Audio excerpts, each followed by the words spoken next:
Wade is guarding Bryant. Artest looking, gets it to Bryant. Bryant dribbling, has to put it up with the buzzer. Banks it in! He banks in the three!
Boom, baby. What's going on, Insurance Syndicate? Happy winning on Wednesday. You know what time it is.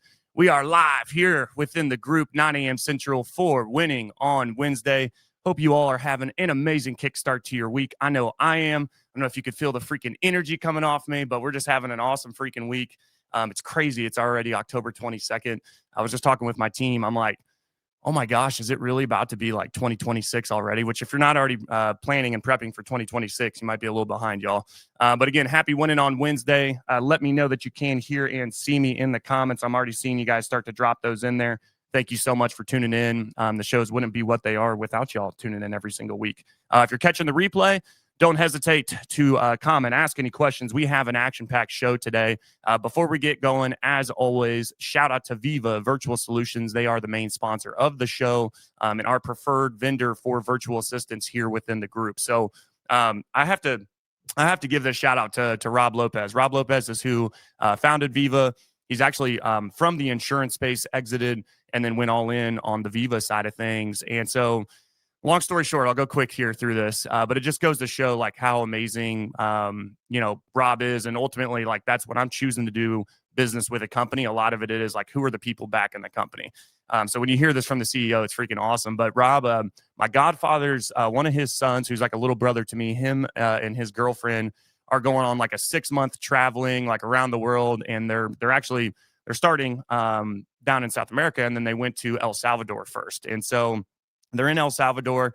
I connect them randomly with Rob because Viva has one of their main HQs is in El Salvador. And Rob's like, yeah, I was just there. I'm not going to be back for 3 weeks, but let me go ahead and connect you guys with my right-hand guy. He'll help you out with any type of reservations. He'll take you around. He'll show you the best spots. Also, would you like my penthouse apartment? How long would you like to stay? Hold on. Let me have my cleaning lady go over there and make sure that it's ready for you. And so I was like, dude, Rob, you're a freaking legend, dude. Obviously, I didn't ask for any of that. It was just more of, hey, I know you spend a lot of time over there. Can you provide some guidance? And he's like, oh, penthouse apartment on the beach, all this. So again, shout out to Rob. And again, shout out to Viva Virtual Solutions. They've been the main sponsor of the show for over a year now. So y'all, before we get going into our action-packed show, you know what time it is, right? It's the peak of the week. It's winning on Wednesday. So start dropping those weekly wins in the comments. We want to be able to celebrate you. I don't care how big or how small. Start dropping those weekly wins in the comments. I see a bunch of you guys tuning in. What's up, Gino? Gino, I haven't seen you in a hot minute, man. I hope all is well. Weekly win for me. I don't know if you guys, I've been gone. I haven't run the show in the last couple of weeks. Was in Vegas a couple of weeks ago and then came back from that trip. And that weekend ended up having a bulging disc in my back. And so last week, y'all, like, I couldn't walk for like 2 days, and it was just a rough week. I'm like standing up, sitting down, because sitting down was freaking hurting, but then standing up, I started hurting too. And my weekly win is my back is still sore, but I don't have a bulging disc, and like I'm kind of pain free. So that is my weekly win. I know it's not insurance related, but it is definitely nice to be able to sit down and run this show and walk around. So All right, y'all. Well, keep dropping those weekly wins in the comments. Let me know where you're tuning in from as well. I'm going to go ahead and get into our show. I've known this gentleman now for, gosh, what? I mean, maybe close to 2 years, definitely over a year, maybe 18 months, and just love everything that he's about. He's an amazing family man. He's a cowboy freaking pastor. He's a badass in freaking life insurance, and he's a freaking just baller freaking pilot, which I want him to talk about some of the stuff he's done on that side. But without further ado, I'm going to go ahead and bring him on, Mr. Joshua Nelson. What's going on, my man? What's going on, Joe? I feel like I'm on a show with a celebrity, man. It's good stuff. We're getting there. I'll tell you what, this is not how we started, my man. Yeah. Love There's it, a dude. story behind all that for sure. Oh, absolutely, man. Real quick, little 30,000-foot overview. Who's Josh? What all you got cooking? And then drop a weekly win, and we'll get into it. Yeah, who is Josh? Josh is I wouldn't say a workaholic, but I can't stand sitting still for sure. Not a thing that I like to do. I love business, man. I've got an MBA from the University of Charleston. I've owned a bunch of different companies. Ultimately wound up in insurance, and that's a story in itself. I'm a combat pilot in the Air Force, in the Air Guard. My wife and I run a cattle ranch here in Oklahoma, and we also pastor a cowboy church here. So who am I, man? I'm a doer, that's for sure. Yeah, I love that. What's a weekly win for you? What all you got cooking there in Oklahoma? Man, the biggest weekly win for me is that we have a guy, he's phenomenal, named Joe Laviano down in Florida, who's opened up an office in our space. And I'm seeing agents put deals on the board that I've never spoken to. And so people seeing the fruit of what American Legacy Partners is, our company, come to fruition with folks that I haven't had the opportunity or the pleasure to speak to yet. I will, I'm sure. Yeah. Go out there and be successful, man. That's huge. Seeing other people's families fed because of the work that was done, over the last several years is remarkable. Nothing more rewarding, right? Especially when you're sitting in that leadership seat, man. There is nothing, and don't get me wrong, we're on winning on Wednesday. I like winning, don't get me wrong. Yeah, sure. My wins look different these days, where my wins are when my people are winning, man. Because if they're winning, there's that piece, man. It's just nothing more rewarding than seeing somebody come in, especially if they're new, right? Or just having a great month, and it's like you can just see it on their face, and you're like, oh yeah, there's just something different about that, man. What do you think that is, or why is that? Because I feel like that's a common theme for at least the successful people I want to be around, is like their wins are when their people are winning. Yeah, man. I mean, if the folks down below you, there's a lot of folks in the insurance space that are getting rich off of people failing, and that's horrible.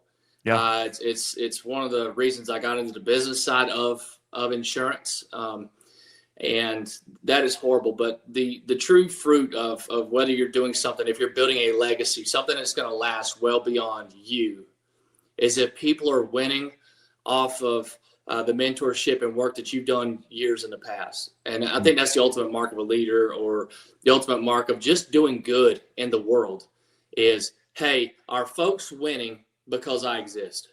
right. It's freaking good, man. That's freaking good. Sorry, I was taking notes on that. I'm like, oh yeah, okay. dude. Like we're going to come back to that. Yeah. Well, before we get into life insurance, and well, really, you're doing more than just life insurance and everything. And I definitely want to hear you brought that up backstage, and I'm like, oh, okay, like you're growing, dude. Take us back, man. We kind of led with it. You're wearing multiple hats. One of them is a cowboy hat, right? Yeah. Take us back. Obviously, you've got your MBA and everything, and then you've served. Thank you so much for your service Thanks, to this man. country. You said do some good, man. I appreciate you. Take us back, man. Can you just walk us through kind of the come up? That's a story. We'll talk the job. Yeah, we want to hear the This show story. might run long. I grew up in West Virginia, in between West Virginia and North Carolina, and I started to go to the Naval Academy, and I'm going to wear my heart on my sleeve this morning with you, I guess, and share things that are maybe oversharing. But I did not go to the Naval Academy. I had things in the works for that. Over some stupidity with a girl that I'm not married to, right? Made some silly decisions. Thank God for that. My wife's amazing. We're working on 20 years of marriage. Wow. Got married pretty young. But I used to be a lifeguard down at Fort Caswell, and which is a Baptist camp. I would go live there in the Outer Banks of North Carolina in the summer and work. And I was trying to figure out, what am I going to do with my life? Like, how am I going to make this work? And I always wanted to be a pilot, but it just seemed just not a feasible thing for me to do. I grew up really poor. And so, like, the idea of working your way through that is difficult. And there was a dude there flying a red Waco open cockpit biplane. And I stopped in there one day and I was like, hey, man, I don't make very much money. I have $40 and I'll give it to you if you'll just let me sit in the back of this thing and if you'll just take off and go around and land. And the dude took me flying for like 2 hours. And we kept up for a very long time. He's since gone on to the other side. But at that moment, I was like, okay, well, Liberty University has an aeronautics program. And I'm going to go to school there. So I went to school at Liberty and got a degree there and started to kind of build my resume. I ran for class president twice and won. And my other grandfather was a Marine, and I joined the Marine Corps while I was at Liberty and in the reserves and became a Marine and doing all those things simultaneously. But when I got out of Liberty, you couldn't buy a job as a pilot. So I'm working at hardware stores and Advanced Auto Parts and AutoZone and doing what I have to do and running these side hustles. I was scrapping metal on the side. On my lunch break, I would go sell it, and I had a young wife, and turns out we had a kid on the way. And so I had to make some serious money. Like, I had to figure that out. So we moved back to West Virginia. I went to work in the coal mines underground. And worked underground for several years and got picked up ultimately through I don't believe random chance, but through intervention. I got to earn myself a pilot slot with the West Virginia Air Guard. Wow. And deployed several times, Iraq, Syria. Back then I was flying C-130s. I'm flying a different plane now. A couple thousand hours flying that. But in all of that, I got deployed. And during one of my deployments, I got a phone call from my cousin who's a family doctor. And he said, Josh, your grandpa's terminally ill. You need to come on home, man. So the Red Cross flew me home and got to spend the last few months with my grandpa. And I really thank God for that time. I had a lot of conversations with him that were very intimate and just how I'm going to miss him the whole nine. But when he passed away, his insurance policy didn't pay out like it was supposed to, because some things were done wrong on his application. And that pissed me right off. And so I had an acquaintance that from high school that had gotten to the space. And during all of that story, during all of that, I'd done a bunch of other things that we won't go into. There's not enough time. But I got an MBA from the University of Charleston and was very serious about that.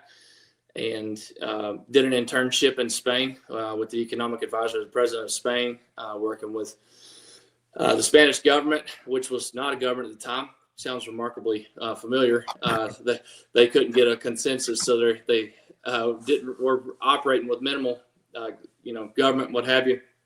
But the guy that was in the space is like, hey, man, you would probably do well at this. And obviously you're pissed off about your grandpa's policy not paying out. You can get licensed. And honestly, I need help on the business side because my wife and I we'd had a very sizable real estate portfolio. We even owned a bunch of those seasonal fireworks tents at one point. Oh, really? Yeah. That was also random. Done it all, man. Yeah. But I got into the insurance space and got licensed. And my first week, I decided I'm going to go out and I write like, I don't know, 10 grand in business. And it came easy to me and figured out I liked that space. But as I got more and more intimate knowledge of how the business side worked, I didn't like what I saw. And I have two partners with American Legacy Partners, Mark Merritt and Kristen Zwolak, that I had worked with at another place.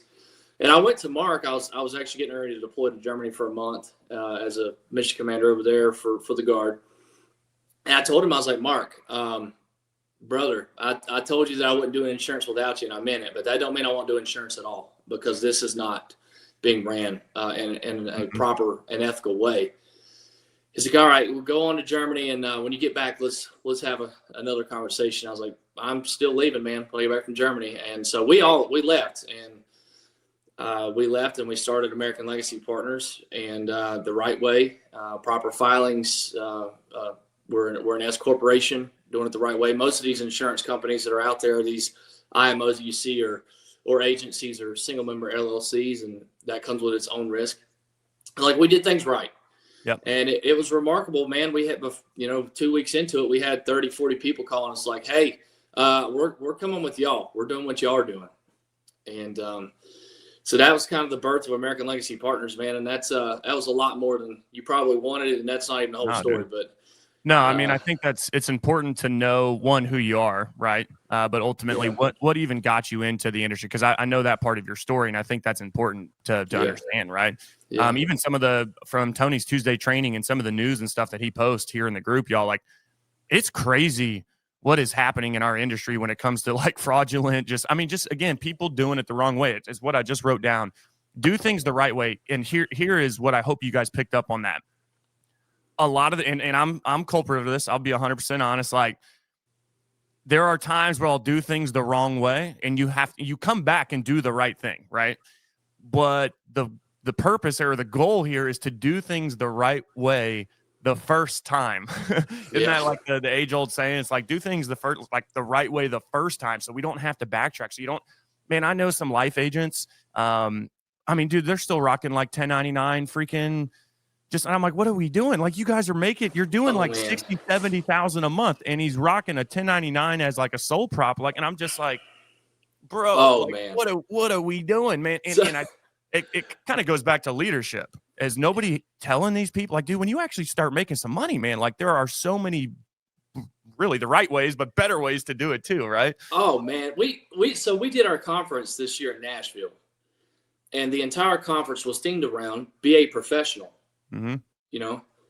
Be a professional, and we used it GoPro, not stolen from the camera company. But one of the talks I gave was like the third day, and the talk was on how to manage bank accounts and not commingling funds. Mm-hmm. And I did not expect that to be the most impactful talk. Like, I poured my heart into all these like real deep leadership talks and decentralized command and how things work. And I said this term, like, I'm drawing on a whiteboard. Mark and I are up there, and we're trying to explain, how do you, like, all right, there's personal bank accounts, there's business bank accounts. How do you use the business bank account? And I wrote not your money, like the money that comes into your insurance business is not your money. It's the business's money. And we called it the Nacho Bank, right? And I just drew it up there randomly. And that's the thing that people took most, was like, oh crap. Like, I raised their phones out, taking pictures. Oh man. So the Nacho Bank got born. Just the simple concept of not commingling your funds was enlightening for a lot of folks. Lack of education. I think, even for me, and I don't know if you know or a lot of the Redwood story, and how, Redwood got bought, dad exited and everything. And I just always had a dad, right? Where, hey, I did what I was really good at, which was bring people to the table, sell. I'm the talker, the relationship person. And then I always had him as the back office person. Yeah. So when he exited 2 years ago, it's like, oh shit. What now? I need to learn some things, man. And just now? Again, like what type of file, all the things that, and again, I'm still not perfect with it. Even just tax strategy wise, really trying to educate myself on like what are ways that I can really mitigate that. I want to pivot here a little bit, because this is a question I wanted to ask you. And honestly, it's something that I really truly respect it. Respect you for it. And it's something that's kind of been my conviction.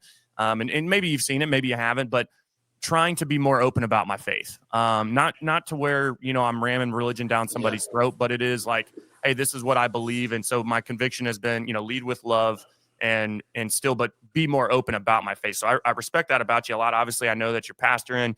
I saw you guys get your soundboard and everything set up. The community's growing. Like, I love seeing that. But I have this question for you, because you're also a hustler. You're also military. It's like, okay. And this, I thought it was a really good question, and I wanted to hear your response on it. So as a pastor and a business leader, how do you balance faith and ambition? Doing both, right? So just having that drive and that freaking ambition, but also having the faith-based part of you. how do you do both at a very high level, but then also kind of still keep yourself grounded? Does that make sense to you?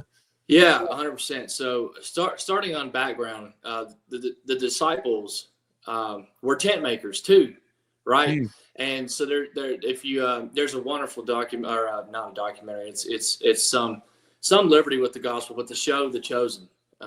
Amazing.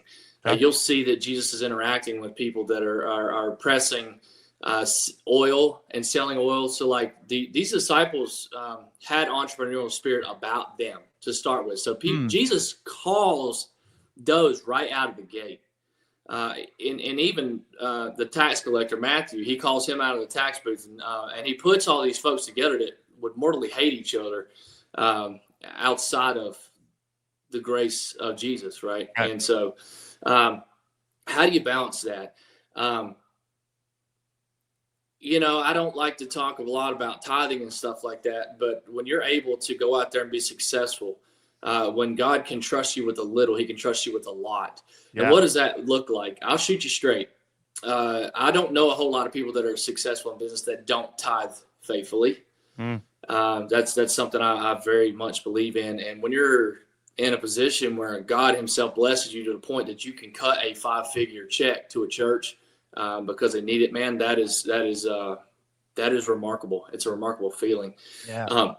But there's multiple sides to Jesus. Like, he didn't have one personality. There's Jesus that is kind and gentle, but there's also Jesus that flipped tables over for money changing, in the temple and stuff like that. And so he was fully God and fully man. And look, hey, you listen, I'm respectful to anybody that's watching the show. If you don't believe, that's totally cool. I do. And I could go into practical reasons as to why, not outside of the text as well, outside of the Bible. But Jesus was fully man and fully God. So he experienced everything that we experience. There's side to business that's going to make you angry, but you can be angry and not sin. Right? You can be angry and not sin at the same time. So there's this idea that's pretty much, it's false, right? That poverty and holiness have to ride in the same saddle, and they just don't. They just don't. I've found that when I have more money, it's made me more generous. Yeah. Now the Father knows what's good for people. So if that money is going to make you not generous, right, then where are you at in life? I love that you said that, man. I think for me, one of my favorite is when you give, you get, man. And a lot of the times it comes back tenfold, right? And sometimes that giving piece is the challenging piece, especially for maybe somebody who does come from poverty, who doesn't come from anything, and when they finally get it, they're like, I can't let it freaking go. I was actually in my devotion yesterday just talking about possessions and being possessed by your possessions, right? It's okay to have them, but if they possess you to where they're driving you, or driving a wedge in between you and your relationship, then it's like, you got to get rid of it, right? I want to share this story because it's just in a perfect alignment, and just again, and hopefully maybe somebody can relate to it, or maybe, hey, if you need something, like, hit us up. But I won't name her here, but she's just a dear friend, insurance agent, and just going through cancer and just hell and back for the last 6 years, man. Isn't supposed to be here, but like just been carried through this. And she was in a position a few months ago to lose her house, and it's like beautiful property. It's her safe place, right? And that's where she goes. And it's like, if she were to lose her house, man, and it's like, great example to have long-term care coverage. And just, but anyway, it is, right? And it is a wake-up call of like, shoot, she's 35 years old, diagnosed with like something that's supposed to kill her, and it's like crazy. But she was going to lose this house, and I was up there visiting my brother, helping out with his family, and we went to lunch, and she's just like telling me this, and I was like, well, how much do you need? And she told me, and I was like, done. And she's like, what? And so again, not to take away from like tithing to the church, right? Because that is what we're called to do as well. But still, it's like, there is nothing better than that. Like, where I've been so blessed and fortunate, like in this industry, because that's why I feel so obligated to share this industry, which we're going to talk about now, because of what it can do to change my life, but then also how it's impacted my life through impacting others, right? It's just like, it's so freaking rewarding. It's like the best thing ever, man. So I just wanted to touch on that. Yeah, man. Really quick side quest here. Yeah. the day after my grandfather died, that I told you about, my grandma was talking about, like, how am I going to pay my bills? Because there's this time period from his benefits transferring to her, and the policy didn't pay out. And I had a rodeo the next day, and I wasn't going to go. And Grandma's like, no, go. I mean, what are you going to do? Like, just go. And I won like $800 at this rodeo. And it's crazy. That's the exact amount of money that she needed to pay her bills for the next time. So I'm just like, here you go. You know. Wow. Wow. You really have done it all, dude. So let's talk about this obligation that we have to share this opportunity and share it the right way. I think that's going to be our theme. We do it the right way the first time. Love that. But we are obligated. I truly believe that we are obligated to share this opportunity of insurance, whether you're in life insurance, property and casualty, Medicare, health. I don't care what this industry is doing for people's lives, man. It's unparalleled, man. It's crazy. It is. And so talk through your expansion. Talk through your build out, because obviously since the last we talked, you've got brick and mortars going up across the country. Yeah. The team is growing. It seems like you're maybe getting into that property and casualty stuff now as well. Talk through what is it? What all you guys doing, and then how are you growing? Yeah, industry, man. I look at the industry and like day 3 of me being Josh Nelson, being regular old life insurance agent. One of the things that bothered me about the life insurance side is that it feels very intangible until you get a deposit in your bank account. You go through the life insurance model that you'll see out there with all the 3-letter agencies.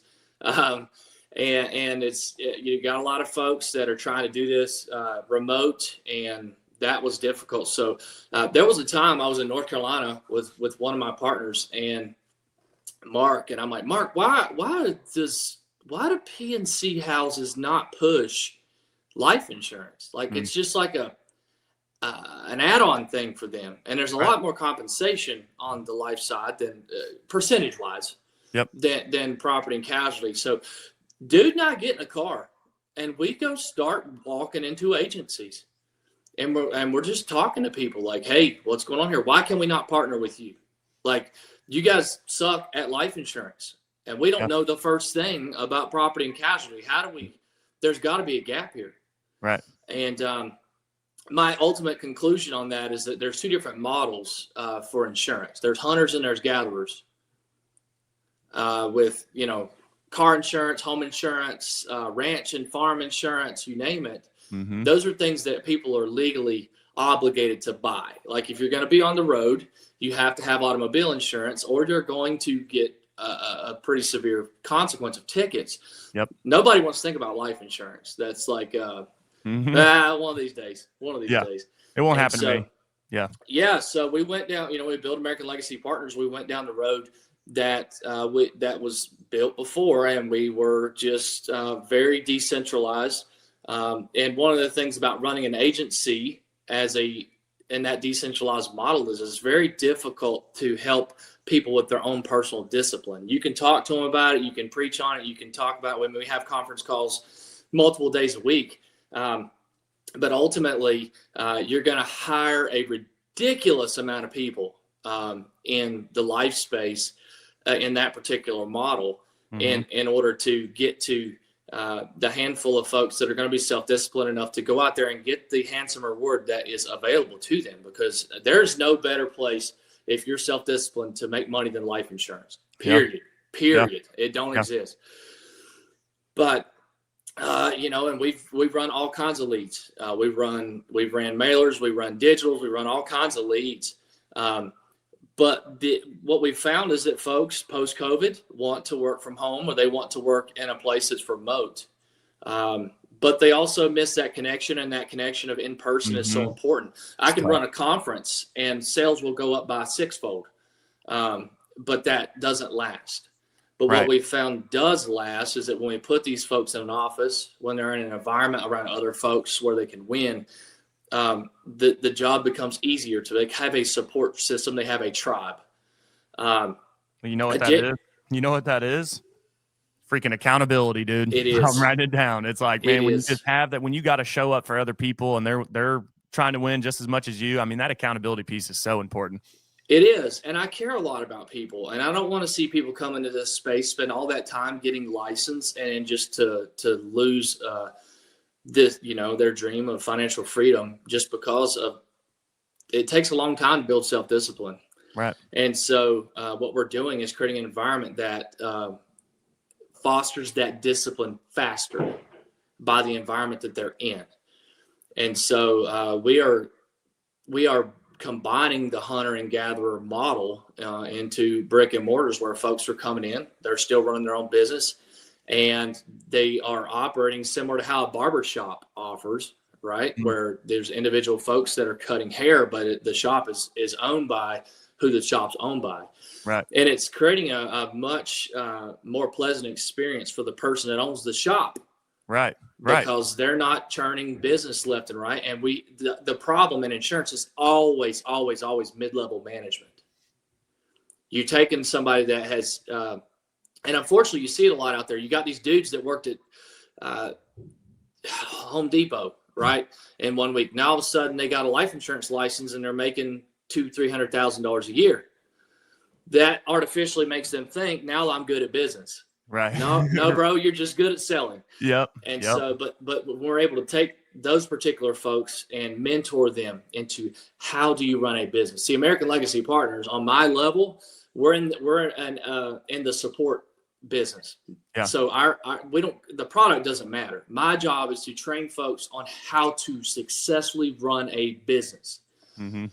So, anyways, that's a long way of saying we're combining the two things to eliminate some of the more difficult metrics that are qualitative in nature that you just can't measure, and turning those into quantifiable metrics that can be managed. How many offices do you guys have now? So we're looking at, there's one in Florida, ran by Joe Laviano. There's one that's in infancy here in Oklahoma, and then also in North Carolina. Okay. Gotcha. And then what's the, I guess just what's your growth strategy for, I mean, obviously we're in Q4 now, but then I'm assuming you got something really, you're gearing up for a big 2026 as far as, and I love that you said that, dude, because for me, I worked from home for years back. This was back in my Allstate days. Didn't ever really have a home office type setup since I've been independent, but still, I mean, for years, dude, I'm rolling out of bed and selling insurance in my freaking underwear, man. And don't get me wrong, I really liked it. I guess maybe because I did have that self-discipline, like it wasn't, right. I could not get distracted, man. I mean, I was just grind days, which I think about that sometimes. I'm like, man, am I working as hard as I freaking used to when I was rolling out of bed and selling, Big Blue? But, for me, getting back into I love coming into this freaking office. Like sometimes, like if I'm here at, 6:30 freaking in the morning, or people are like, why are you going to I'm like, dude, I just love being in the office, man. I love the people coming in. Yeah. I love having our morning meetings. I like, putting on some freaking music. We watch funny videos. So just that camaraderie piece of it that I think the in-office, like you said, kind of atmosphere brings, that accountability, that culture, that tribe, which I talk a lot about as well. It's kind of weird how we've gone into an extreme virtual world, but then I'm actually even kind of seeing some of that brick and mortar come back because I think people miss it, or they want it, right? Yeah. Yeah, they do 100%, man. Yeah. Joe Camper, you're in good hands. Write that down. No, dude, back then I had to take my picture off my business card because I was good. I could sell, but I was 19. Well, at that time I was probably just turned 20. And I'm not even playing. I got a call back before where they canceled their insurance because they're like, dude, we just bought insurance from a baby, like cancel our policy. So back then I had to take my photo off my business cards and stuff because people thought they were buying insurance from a baby. So. That's let's go down that rabbit hole a second. Okay. So I grew up door knocking. Mm-hmm. And I still believe in door knocking. I can leave my house right now and go make $3,000 with a handful of leads in a couple of hours. And I can do it over and over and over again. But that is one thing that telesales brings to the table, man. Like if you have a disadvantage with, you're too young, you're too old, you're too whatever. The telesales side of things takes that out of it. That is something that we have found that works for some people. So knowing like your strengths and weaknesses and doing honest self-reflection, man, that is huge. That is huge. And like, you can use that as an excuse to lose. If you want to lose, you can find an excuse every day of the week. Or people that are going to win are going to find ways to win, no matter what that takes. Yep. We're here winning on Wednesday, baby. That's what we're all about. Question for you, man, because we haven't talked a lot about your pilot experience and just do the types of aircrafts and everything that you are, flying and it's just crazy. I remember the first time that was I'm pretty sure that's why you moved back to Oklahoma, was because you were going to help instruct on how to fly whatever that plane was. That was crazy. I don't even know if you're allowed to share it or not, but for me, when I view a pilot like in the cockpit, right, you have kind of like this, what we'll call, just for the lack of a better term, a checklist, where you're checking everything before we actually take off, right? So my question to you, and bring that into the business world, like, what's your checklist for success in business? Like, hey, when I go to start my day or start my week or just start my business, like, share with the group, like, what is your checklist for success, and how have you been able to find so much success to where, I mean, literally you could go, I mean, that's pretty impressive. And honestly, I bet you could do it, go door knock and make $3,000 in a couple hours. But like, what's your checklist for success? Checklist for success, man. So in the pilot world, that was in the pilot world, everything's a checklist. Yeah, everything. When I was in pilot training, this stuff has to get beat into your head. When I was in pilot training, my first aircraft was the T-6 Texan II, which is uses an attack plane in some countries, but it's a trainer here. Mm-hmm. I can still remember some of that stuff. Like, as soon as I'm getting into the cockpit, it's legs lap, seat kit, shoulders, harness, helmet, chin strap, hoses, visor, mask checks. I don't know why that's still in my brain, because I haven't flown that aircraft in a decade. You're right. And it's not pertinent to anything that I'm doing now. But having that stuff down cold is important. And in the business world, I don't think folks take time to put this stuff down on paper. It's like Mark and I built an incredible spreadsheet that it has lots and lots of formulas in it as to how do you make the number that you want to make. If an agent comes to me and they tell me, Josh, I want to make $150,000 a year. Okay, no, not a problem. I can put that into that spreadsheet. It reverse maths all the way back using past historical quantitative data of the average performance of the average agent. And say, okay, you need this many leads, you need to knock on this many doors, you need to close this many deals, this is how many add-on deals that you can expect from this type of stuff using that past data. And then over a few months, right, you take their actual performance. All right, so, hey, I'm not quite hitting this metric, I'm not closing as many deals. Okay, well, you're not getting in as many doors, so we need to work on your door approach. Mm-hmm. We need to work on, hey, you just need more at-bats. So you need more leads and you need more activity to get to this. Or my fall-off rate, my chargeback rate is too high. Okay, so we need to work on the close, the warm down. How do we get people moving from this emotional sell to a logical hold? How do we do that? But the biggest problem that I see in almost all business, but mostly in this business, is that folks don't put anything down on paper. They're just out there winging it every day. And I get asked a lot of times, like, how do you do so many things? And we can go back to faith and the parable of Jesus and the loaves and the fish, and he just keeps pulling bread out of this basket, right? He just keeps doing it. And that's kind of all I can chalk it up to. But you have to get yourself into, I'm doing this.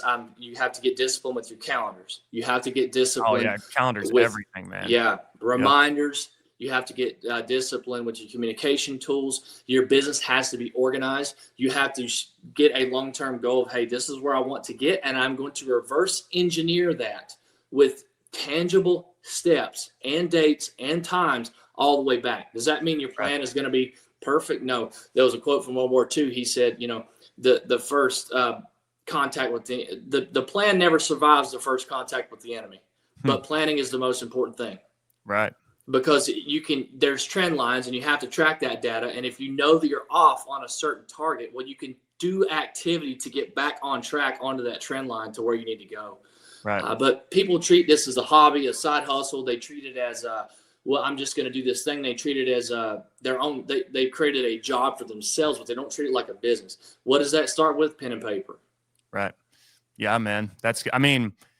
A lot of what I preach on the show too, and a lot of our Victor Gonzalez, if you're watching, this one's for you. You got to know your numbers. I mean, it goes 100%. Back. So when you talk, I'm curious. So for that data, are you taking industry averages based off the average agent, or are you taking like, hey, for the last 10, 15 years, all of our agents that have gone through this is what we've seen from the average, from the good, from the bad, and then just put all of that together, find your averages or your medians, right? And then that's what you're using. So are you your own data or industry averages or both? Yes. Yeah. Yes. So yes. So when you talk about like running an agency, all of those things I just said are still true. It's Mhm. just what I said was for the individual agent, but you just take all those individual agents and you add that to the conglomerate, right? And then all of a sudden you're tracking your agency's data. Yeah. So you compile all of those things. Mhm.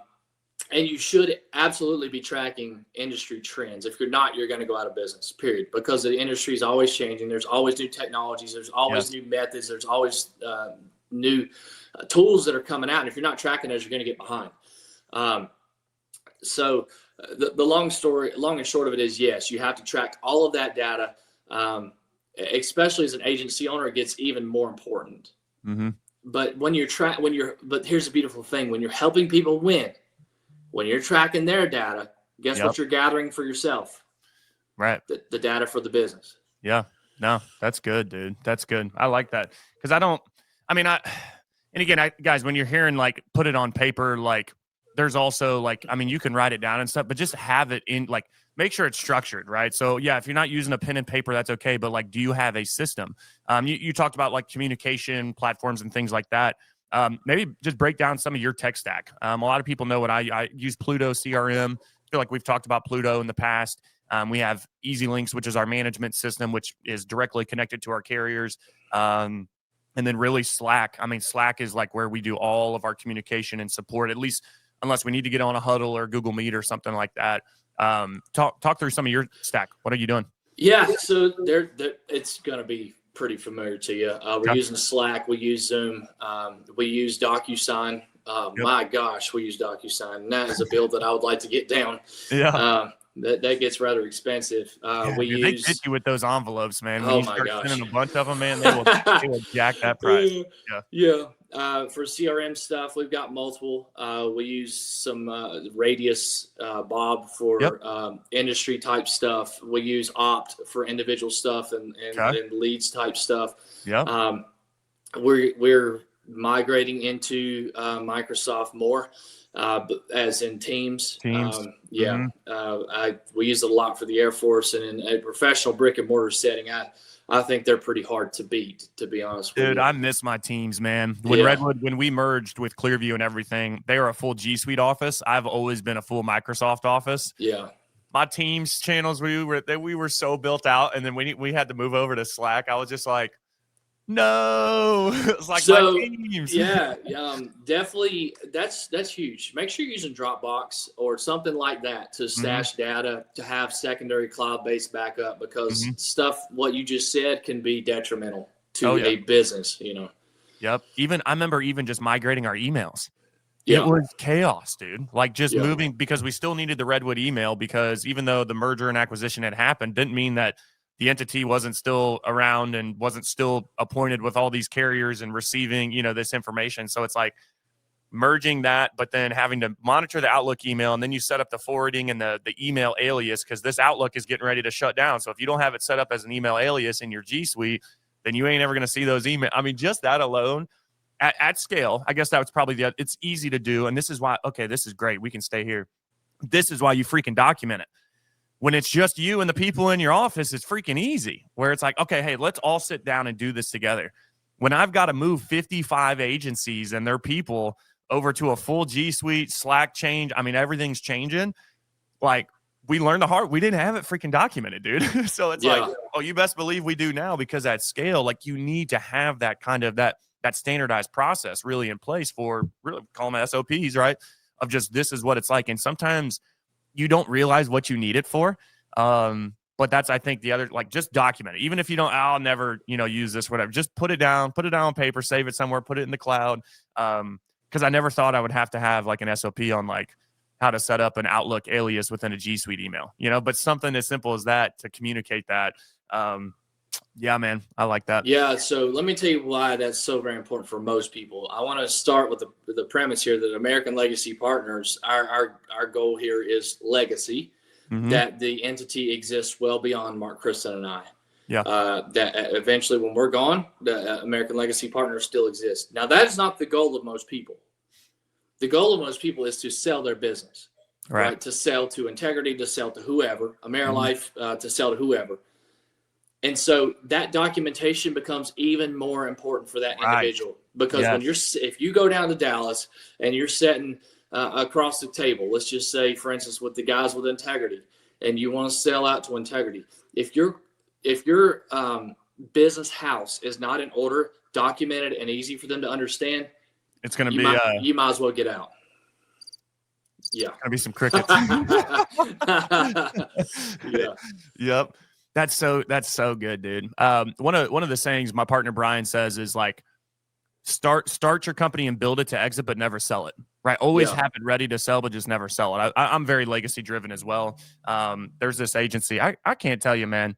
I've been running this show for years, dude, and almost every week I still get freaking phone calls in the middle of the live show. Dylan, I'm on the show, man. You're probably watching me in the group. But no, Brian, I like that saying, where build it to exit, but just never sell it. There's this agency, you'll appreciate it just because of the history behind it. And it's part of, I talk about it with my House of Dreams. And again, what sums up my House of Dreams, which part of that is the tribe and everything that we have in there is the big L. It's the legacy. And there's this, it's called Crane Insurance. They're out of St. Louis, I believe. Dude, it's like a 200-year agency. They started by insuring the trade routes on the river. And I'm just like, gosh, dude. And I just think about the legacy left behind, where it's like, I mean, they've been long gone, man. And like, unless the world literally blows up, that agency will never go away. You don't stay in business for 200 freaking years unless you're doing things the right way. And again, I just think about the impact of the family, obviously, like hundreds of years of like legacy through that agency, right? But then also all the employees, the staff, the clients, how many people that agency has served over 200 plus years. Like, that's just freaking wild to me, man. I mean, me too, man. I actually teach a class sometimes every now and then about the history of insurance. Okay. And starting out with the major fires that happened that drove insurance in the United States. And it's always fascinating to me. And I'm not going to go down that rabbit hole, but I am a bit of a nerd when it comes to history and knowing your roots and where it comes from. And it's a lot deeper than I just want to make a lot of money. It's a lot deeper than that. There's a lot of, our product is intangible until it's not. And it's remarkable to me. I love that we're sitting here. This is a perfect question for you because we're talking about legacy. And so question here is you help people protect their legacy through life insurance. How do you connect that to your mission of helping people live with purpose as well? Man, that is huge because, the good book says that a good man leaves an inheritance. Mm-hmm. And I think it's in Proverbs. I don't want to misspeak. I'd have to look up exactly where that's at. But like, you are literally helping folks leave an inheritance to their children and their children's children and their children's children. And you go back through the Old Testament and how God promises to bless people. You know what's crazy? A lot of times when he says, hey, I'm going to bless you. He says, I come to give you hope and a future and things of that sort. He's actually talking about their grandchildren. A lot of times they don't even see the impact of that. There's a proverb somewhere, I think it's some Chinese proverb. It says, a wise man plants a tree knowing that he would never sit under its shade. That's good. And that's remarkable. Yeah. Gosh. So do you think, obviously you're, faith, obviously you're preaching. Do you think you've been able to kind of just like tie and associate life insurance to that blessing? And is that why you're so passionate about it and why you have such a heart for the life insurance? And, I know your mission again, because it's like you went through it with your grandfather. Like, I will make sure nobody ever has to go through that again, or at least try my best to change this industry so that things are done ethically in the correct way. I love that you said that too, is a lot of people don't realize that what we're doing is a blessing. Yeah. Like, a lot of the time people aren't describing life insurance as a blessing until they have to use it. And then it literally can change entire family trajectories, entire family trees, depending on how that is set up. So do you think that's like why you're so passionate about it, because of the faith piece that you're able to tie into? Dude, I get to bless future generations to come through the work that you're doing through life insurance. Yeah, 100%, man. Yeah. It's funny you say change family tree, because I say that all the time. In the talks and stuff like that. But the people that operate within our business and also the clients are people outside of this business. And if you're going to become successful in life insurance, you have to become the type of person that is successful in life insurance. And those things almost always go back to biblical good principles of how do you operate as a human being? How do you help people as a human being? Right. And so, Yeah. like the folks that, Joe, that are in your office that you're mentoring, right? If you are showing that, if you are living your faith out loud, and they're seeing Joe is the man that this book, the Living Word, says he should be, they're going to see Christ through that, right? Yeah. And that's way more effective than going out on the street corner and jumping up and down with a sign. 100%. It's so one thing I've been being really intentional with is the music I listen to. I'm not gonna lie, like, and I'm definitely faith based. Like I'm going to church, like I do my devotion, I'm reading the word and stuff like that. Big on prayer, but it's like, man, I'm a rap guy, man. I freaking love rap, dude. And it's like, but dude, just the crap that I just listen to, man. I'm like, I can't do this. Honestly, I felt pretty hypocritical because I'm telling kids at the church, because I serve in youth, like, yo, don't listen to this garbage. And I'm over here like subconscious, like I'm not listening to it, but I have it on in the office. I have the radio on in my car. And now it's like I only listen to worship music. So like Hanky or Todd will be walking in, and I'm just sitting there drinking my little electrolyte, getting my coffee going, catching up on my emails, just blaring some freaking worship music, man. The things that you put in your body are so important. That could be audio, it could be visual, it could be food. Yeah. The things that you are fueling your body with are going to come out, right? If you're putting bad food in your body, it's going to come out in your waistline. If you're putting bad audio in your ears, it's going to come to tangible fruition in your life. Yeah. So I'm big on folks listening to things that are going to better them. I have a pretty long commute to the squadron. I do a lot of driving. I'll be listening to the Bible app while I'm making hay and listening to this thing. Read the gospel to me, or even self-development stuff from Jocko Willink, or these guys that I think a lot of, and or Joe Rogan, or if you want to listen to a great Christian one, Wesley Huff. He's the smartest guy. That is one of the his interview with Rogan and one with Billy Carson. Oh yeah, I was just like, oh, that dude knows his stuff, dude. Inside and out, man. But yeah, whatever you're putting in your body is going to come out, man. And it's so important. Whether that's, like I said, food, sunshine, air, exercise, cold plunges, all of those things. You follow Myron Golden at all? You ever listen to any of his stuff? Not really. I'll send you his. Yeah, dude, that'll be great. I watch a ton of Myron Golden. He's faith-based as well. He's from financial services, now business coach, and it's crazy what he's doing. But, dude, he's got a lot of good material. Anybody watching, too, a lot of our members, I feel like, know who Myron is. But, yeah, he big dude on YouTube. But, dude, his message it's freaking awesome. And I'm excited to hear that. He's really good. Let's see. Oh, thank you, Lily, for dropping that in there. So what's up, everybody that's been tuning in? I see you in here. What's up, Ben, Ryan, Kat, Joel? What's up, brother? Michael? Thanks, everybody, for tuning in. I see Sarah on here. Maria, my wife, may be on here still, too. I'm not sure. Nice. But thanks, everybody, for tuning in. Well, dude, as we kind of start to bring this to a close, I have to freaking ask it, dude. What are all the planes or freaking aircrafts that you have flown? I need to hear the names, because every time you whip one of those names out, I'm like, what the? A T-65? Yeah. I flew the T-6 Texan II. I flew the T-1 Jayhawk. I flew the C-130.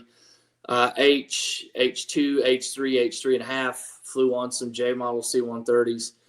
I flew for the airlines for a while. Actually, I was a captain. Really? Yeah. I didn't know that. I was. Yeah. I didn't like living on the road, and it felt like a job, even if it was a very high paying job.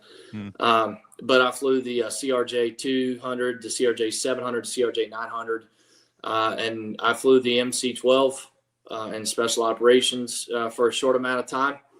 And currently I'm on the OA-1K Skyraider 2, which is the Air Force's newest light attack program. And then I've flown a bunch of random civilian stuff too, Cetabrias and Cessnas and what have you. Yeah. Yeah. Gosh, dude, that's freaking crazy. Yeah. I freaking love that, dude. Your backstory and your come up, dude, in this industry is just freaking awesome. We could keep going, man. Out of respect for our members, we'll go ahead and start closing this out here. But Josh, last bit of advice from you to our members, or to anybody watching this, because this will be out on YouTube. We'll cut it up. Everything will be out on Instagram, TikTok, you name it.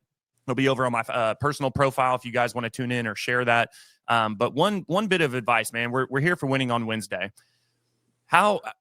What would be that piece, that one, and again, I know there's probably so many, but just that one thing that first comes to mind when, if I were to give you a piece of advice to help you win in business and in life, what would it be? Action. Okay. You have to execute.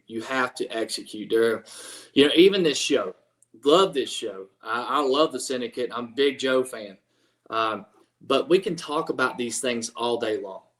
And everybody loves that. In this world that we live in with Facebook, Instagram, the motivational videos, the zingers, that feels good for a moment. But you have to be disciplined to take action. When you go out there, don't put your things on paper and think to myself, this is a neat concept. This is a battle plan.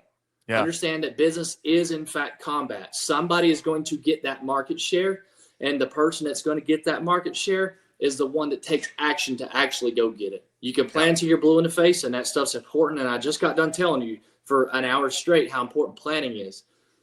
And it is. But that is only to guide you to go out there and actually do it. Yes. Love that, dude. Real quick, what's the best way to reach out if they want to talk some shop, hear a little bit more about your story? Yeah. Connect on business. What you got for them? Yeah, man. So my email, I'll give it all to you right now, is joshua@thealpartners.com, TheALPartners.com. You can email me there. You can find me on Facebook. I have a verified Facebook account called Joshua Nelson. You probably get a lot of ranching content. You'll get a bunch of random content, but you can reach me out there. And then on Instagram, my name there is The Flying Rancher. You can track me there too. You see a bunch of my life's story. But I'm very open to helping folks. I'm very open to guiding you, especially when it comes to the things that I'm good at. And that's the business side of the business. I'm very good at that. I'm good at selling insurance too. But I'm mostly passionate about the business side. And, if you're looking for help with your agency, whatever, man, reach out. We'll see if we can't help you get a battle plan. I love it, man. I love it. Well, you guys heard it here first. Hit up the Flying Rancher if you need some help growing and scaling your life insurance agency. Well, really not. I mean, you're doing all kinds of other stuff. Yeah. So really, if you just need some help growing and scaling your agency, hit up Josh Nelson. Dude, seriously, thank you so much for hopping on. We'll have to run it back another time. Yeah, I'd love that. We could go for hours on this, man. So seriously, thank you for taking the time. Thank you to all of our members and everybody tuning in. We couldn't do it without you guys. But remember, it is the peak of the week. It is not time to slow down. It is time to keep the pedal down and finish the week out strong. And as Josh said it earlier, do things right, but do them right the first time around. We appreciate you guys. We'll see you next Wednesday at 9 a.m. Central. Later.